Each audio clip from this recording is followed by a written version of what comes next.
코로나19 신규 확진자 숫자가 어제 기준 600명을 넘어서면서 지난 1월 이후 89일 만에 최다치를 기록했습니다.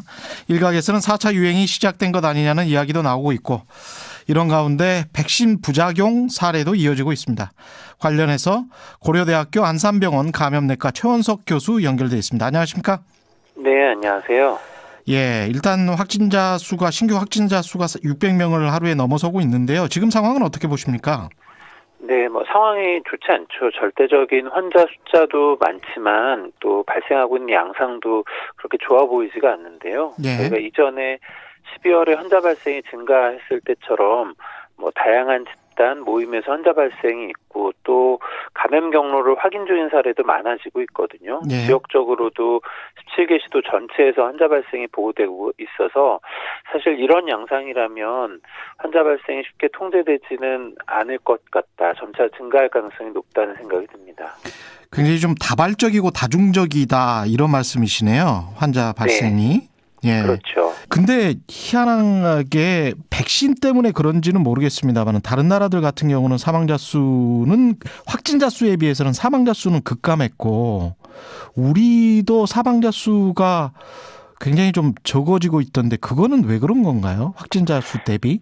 예, 일단 초기에 이제 작년 한 3월 이때쯤에 초기에 환자 발생이 많아졌을 때는 예. 어느 국가나 대응이 굉장히 어려웠죠. 이제 예. 경험도 없는 상태였었고, 그래서 그 시기에는 대부분의 국가가 아주 높은 치명률을 보여주다가 그 이후에 발생하는 유행에 있어서는 그래도 어느 정도 대응을 해나가면서 치명률 같은 걸 좀 조절해가고 있습니다. 다만 이제 국가의 상황에 따라서는 치명률의 정도가 좀 다르긴 합니다. 우리나라하고 외국에 따라서는 또 백신 접종도 영향이 있을 겁니다. 특히 고령자나 고위험군들에 대한 접종이 어느 정도 이루어지면 환자 발생의 숫자도 줄이게 되지만 중증으로 진행하거나 사망하게 되는 사람의 숫자도 줄어들기 때문에 네. 그러한 면도 국가에 따라서는 영향이 있을 것으로 보입니다.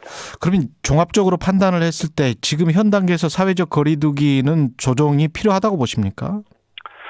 사실 현재 상황을 통제하기 위한 추가적인 조치가 필요한 거는 맞죠. 지금 의료적인 역량이 이전에 비해서는 더 확충이 돼서 일정 수준 이상의 환자 발생을 감당할 수 있다고는 하는데, 그래도 적절한 통제가 없으면 그런 역량을 넘어서는 환자 발생은 얼마든지 가능하거든요. 또 말씀드렸던 것처럼 변이를 가진 바이러스가 우리나라 내에서도 계속 확산은 되고 있다는 이제 분석이 있는데, 전체적인 환자 발생 수가 많아지면 변이를 가진 바이러스도 더 확산이 될 거고, 그러면 향후의 대응은 더 어려워지게 되거든요. 이제 다만 이러한 조치가 방역에만 영향을 주는 게 아니라 사회 전반에 영향을 주는 것이니까 어떤 지점이 우리의 피해가 최소화될 수 있는 지점인가, 또 그런 조치를 하더라도 다른 피해를 좀 줄일 수 있는 방법이 뭔가, 이런 고민이 필요할 것 같습니다.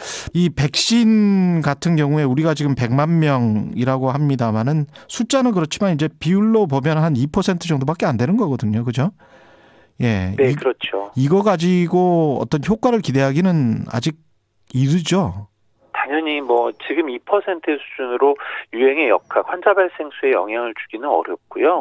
다만 이제 어떤 분들에게 접종이 되었느냐, 특히 고위험 분들에게 접종이 되어서 치명률이나 사망률을 중증으로 진행할 위험을 낮춰줄 수 있느냐, 이런 건 영향을 줄 수 있습니다.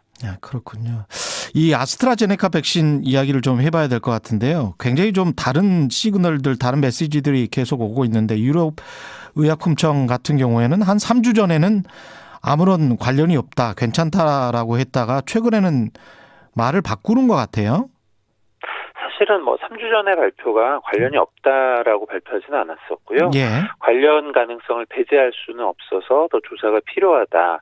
그래서 이제 일정 수준의 주의는 붙여놓았죠. 사실 어젯밤에 EMA의 또 회의와 발표가 있었는데요. 이 내용이 그전의 상황하고 좀 달라진 것이 있다면 인과관계를 조금 더 인정하는 수준으로 간 것 같고요. 다만 이제 발생하게 되는 확률, 이 그전에 비해서 높아졌다고 보지는 않고 여전히 한 100만 건당 한 1에서 5건 내외 정도인 것으로 유럽 내에서는 분석을 하고 있어서 일단 어저께 EMA의 발표도 아스트라제네카의 백신이 효과와 이득과 이 피해 발생할 수 있는 손실을 좀 비교해 봤을 때 여전히 이득이 더 많다라는 결론을 일단 발표하긴 했습니다.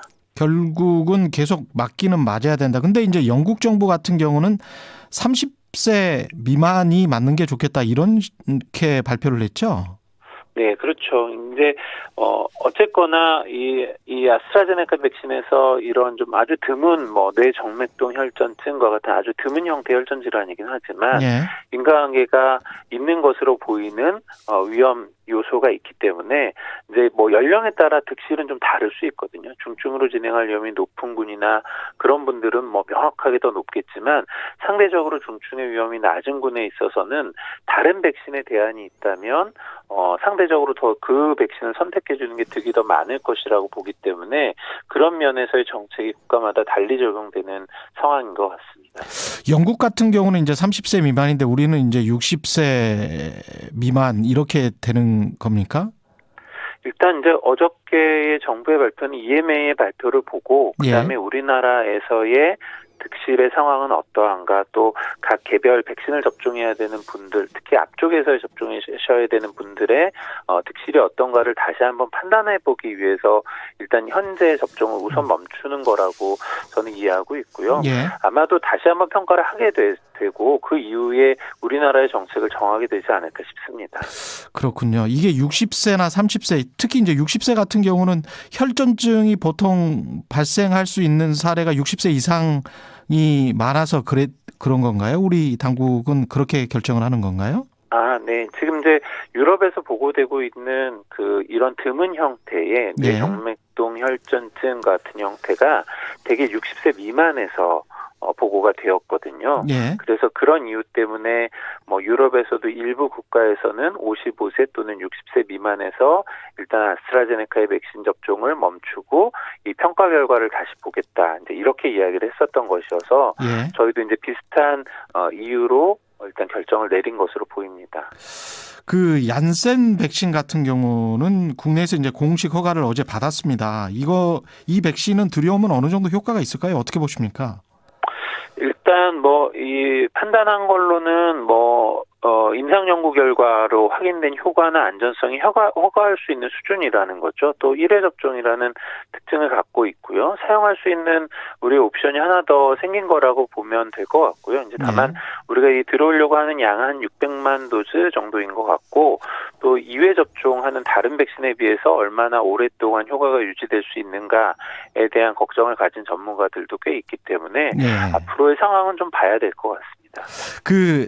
명확하게 하기 위해서 한 분만 더 여쭤볼게요. 그 아스트라제네카 백신 같은 경우는 60세 미만은 우리가 계속 맞아도 상관이 없는 거죠?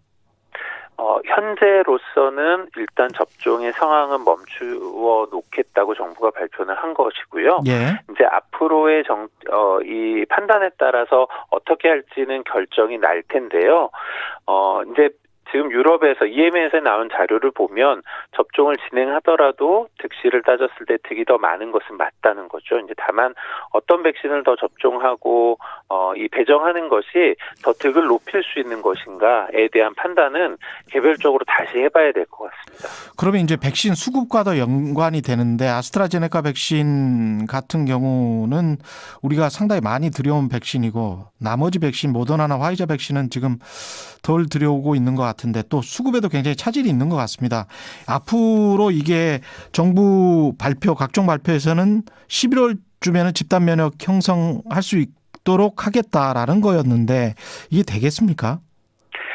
네, 일단 말씀해 주셨던 것처럼 백신 수급이 가장 큰 문제이죠. 우리나라에서 전체 백신에서 들어오겠다고 하는 물량 중에 아스트라제네카의 백신이 절대적으로 많다기보다는 특히 앞쪽에서 많은 상황이어서 지금 문제가 되고 있는 것이고요. 예. 백신의 수급이 우리나라뿐만 아니라 전 세계적으로 문제가 있는 데다가 또 우리가 상대적으로 계약이 늦었기 때문에 더 영향을 받지 않나 싶습니다.